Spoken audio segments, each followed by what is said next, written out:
Mojopahit runtuh bukan akibat kebanyakan selir, tetapi akibat pertikaian internal kerajaan dan pengkhianatan putra mahkota.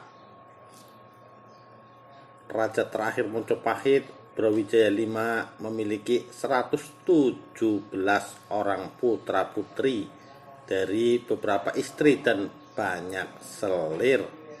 Permaisuri maupun selir-selir itu kebanyakan adalah upeti dari kerajaan atau penguasa lain yang tunduk atau mengakui eksistensi Mojopahit.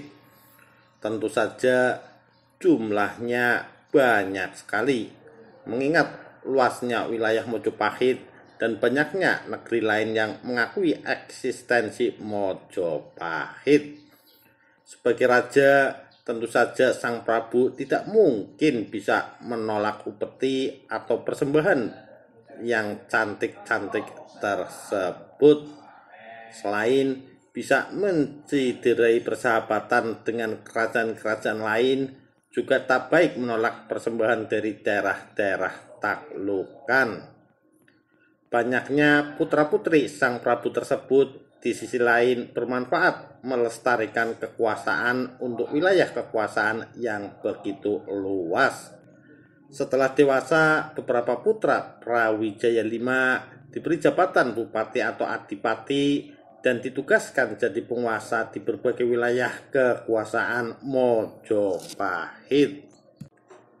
Beberapa anak perempuan dinikahkan dengan penguasa atau anak penguasa lain sebagai tanda pengikat. Dengan cara begini diharapkan seluruh wilayah kekuasaan dan seluruh tali persahabatan dengan kerajaan lain bisa terus dikendalikan dan dilestarikan.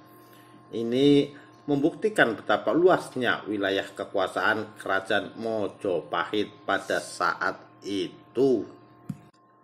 Ada 8 putra Brawijaya V ditugaskan dan berkedudukan di Pulau Bali, diiringi oleh banyak punggawa atau abdi dalem dan rakyat pengikutnya.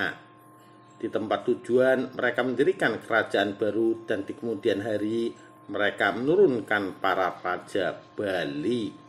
Kelompok yang pindah ke Bali ini menjadi kelompok yang selamat dari pembasmian ketika Demak menghancurkan Mojopahit karena tidak terjangkau oleh kejaran lawan politik. Sementara itu, kebanyakan putra-putri Brawijaya V yang lain terpaksa harus menyelamatkan diri dan bertebaran ke berbagai tempat. Sebagian dari mereka melarikan diri bersembunyi ke hutan atau gunung, seperti misalnya di Pandak, Bantul. Di situ dikenal satu makam Kiai Ewer atau Klewer. Dia adalah prajurit Mojopahit yang dikejar tentara Demak, bersembunyi di tanah tandus dan bajunya sobek-sobek atau pating klewer. Ini yang menguatkan kesimpulan bahwa apa yang dikisahkan dalam serat Darmo Gandul, sekalipun serat itu lebih berbentuk sebagai sebuah buku sastra ketimbang buku sejarah, bahwa Mojopahit memang runtuh oleh Demak, diteruskan dengan pembantaian besar-besaran. Mojopahit runtuh diserbu oleh Raden Patah yang adalah putra Brawijaya V sendiri. Raden Patah berani melanggar pesan Sang Eyang, Sunan Ampel, akibat pujukan halus Sunan Kudus dan para sunan yang lain. Apalagi pada waktu itu Sunan Ampel sudah wafat. Catatan sejarah lain menyebutkan bahwa kerajaan Cirebon dan para wali adalah arsitek dan pendukung utama penyerbuan tersebut.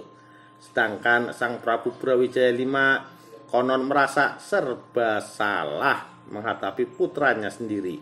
Para prajurit pun menjadi setengah hati dan kurang semangat berperang. Setelah pertempuran yang berkepanjangan, akhirnya Mojopahit pun dikalahkan.